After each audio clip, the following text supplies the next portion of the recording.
नात्यांमधील विश्वास हा कोणत्याही संसाराचा पाया असतो, पण जेव्हा हाच पाया डळमळीत होतो, तेव्हा त्याचे परिणाम किती भयानक असू शकतात याचं उदाहरण देणारी एक डोळे उघडणारी घटना दिल्लीत घडली. दिल्लीच्या एका पॉश सोसायटीत राहणारा समीर आणि त्याची पत्नी कविता यांचे आयुष्य वरवर पाहता खूप सुखी वाटत होतं. समीर एका मल्टीनॅशनल कंपनीत मोठ्या हुद्द्यावर होता, तर कविता घर आणि मुलांची काळजी घेत होती. पण एके दिवशी समीर ऑफिसमधून घरी अचानक परत आला आणि त्याला जे दिसलं तेव्हा त्याच्या पायाखालची जमीनच सरकली.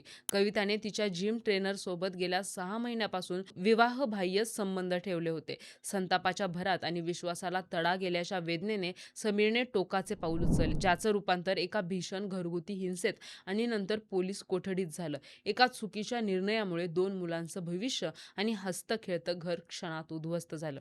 ही केवळ दिल्लीतली घटना नाही, तर आज आपल्या समाजातील एक मोठी समस्या बनत चालली आहे.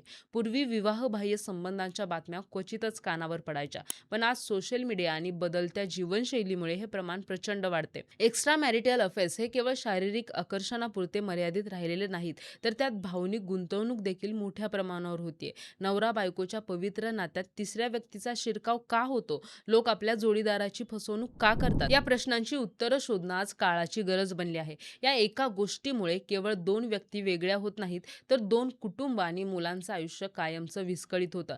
आजकाल हे विवाहबाह्य संबंध इतके का वाढले आहेत याची कारणं आज आपण शोधण्याचा प्रयत्न करूया.